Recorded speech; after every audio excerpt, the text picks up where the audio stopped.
తెలంగాణలో నవంబర్ 6వ తారీఖు నుంచి కుల గణన సర్వే ప్రారంభం కానుంది.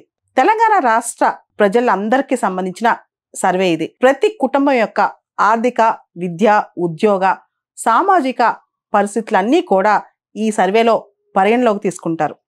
ఈ సర్వేకి సంబంధించి దాదాపు 85,000 మంది ప్రభుత్వ ఉద్యోగులు దీనిలో పాల్గొనున్నారు.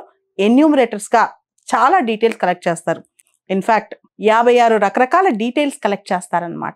ఇక్కడ ఒక్కొక్క ఎన్యూమరేటర్ దాదాపు రోజుకి 150 గృహాల ఎన్యూమరేషన్ చేయాల్సి వస్తుందన్నమాట.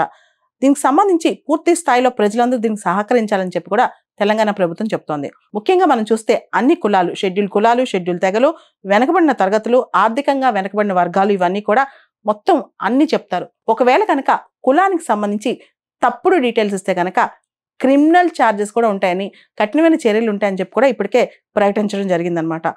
తెలంగాణలో జరగబోతున్న కుల గణన సర్వేలో కుటుంబంలో పాఠశాల విధితో పాటు కుటుంబ సభ్యుల విద్యార్హతలు, వార్షిక ఆదాయం, వాళ్ళ బ్యాంక్ డీటెయిల్స్, వివాహ సమయంలో కుటుంబంలో మగ ఆడవాళ్ళ వయసు, పిల్లల వయసు, వాళ్ళకి గవర్నమెంట్ జాబ్ ఉందా, వాళ్ళ వ్యాపారం ఏంటి, రియల్ ఎస్టేటా లేకపోతే తయారీ పరిశ్రమ, సేవ, ఏ రంగంలో వాళ్ళు పనిచేస్తున్నారు, లేదా కుల ఆధారిత పనులు చేస్తున్నారా, వాళ్ళకి భూమి ఉందా లేదా లీజుకి తీసుకున్నారా, వాళ్ళకి ఇల్లు ఉందా, ఎన్ని గదులు ఇల్లు ఉంది, ఓనర్షిప్ ఉందా, ఓనర్షిప్ రైట్స్ ఉన్నాయా, రిజిస్ట్రేషన్ సంబంధించిన డాక్యుమెంట్స్ వాళ్ళ దగ్గర ఉన్నాయా, వాటి ప్రయోజనాలు వాళ్ళకి తెలుసా, ఇలా అనేక రకాల ప్రశ్నలు వేస్తారనమాట. దాంతోపాటు తెలంగాణకు సంబంధించి వలసలు, ఎవరైనా తెలంగాణ నుంచి బయటకు వెళ్తే ఎవరు వెళ్ళారు, ఇవన్నీ కూడా ప్రశ్నిస్తారు.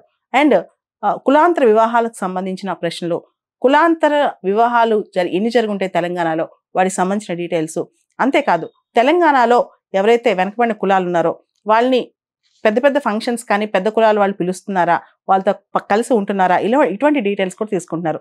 మాన్యువల్ స్కావెంజింగ్, ఎవరైతే ఈ పాకీ పని ఇటువంటి పనులు చేస్తారో వాటికి సంబంధించిన డీటెయిల్స్ కూడా ఖచ్చితంగా ఇవ్వాలంట. మనం ఏం చేస్తున్నా ప్రతిదీ.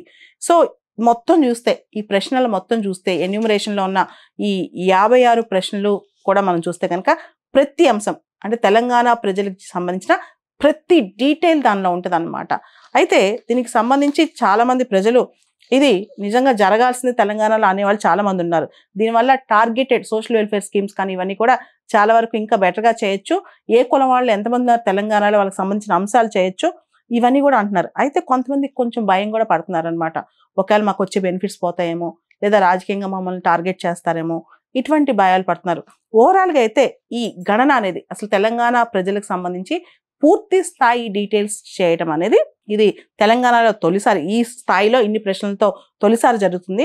దీనికి సంబంధించి తప్పుడు సమాచారం ఇస్తే మాత్రం కఠినమైన చర్యలు ఉంటాయని కూడా చెప్తున్నారు అన్నమాట. ముఖ్యంగా కులాలకు సంబంధించి ఓవరాల్గా ఈ నవంబర్ 6వ తారీఖున స్టార్ట్ అవబోయే ఈ కుల గణన సర్వే లేదా క్యాస్ట్ సర్వే అనేది నవంబర్ ఆఖరి లోపు, అంటే నవంబర్ 30 లోపు ముగించాలని చెప్పి కూడా అనుకుంటున్నారు. కానీ ఇన్ని కోట్ల మంది జనాభా, దాదాపు తెలంగాణలో 3.83 కోట్ల జనాభా ఉన్నారు. వీళ్ళందరి ఎన్యూమరేషన్ సంబంధించి చాలా టైం పడుతుంది. నవంబర్ 30 అనేది కొంచెం కష్టమైన పనే. చూద్దాం ఎంతవరకు ఈ టార్గెట్ రీచ్ అవుతారు.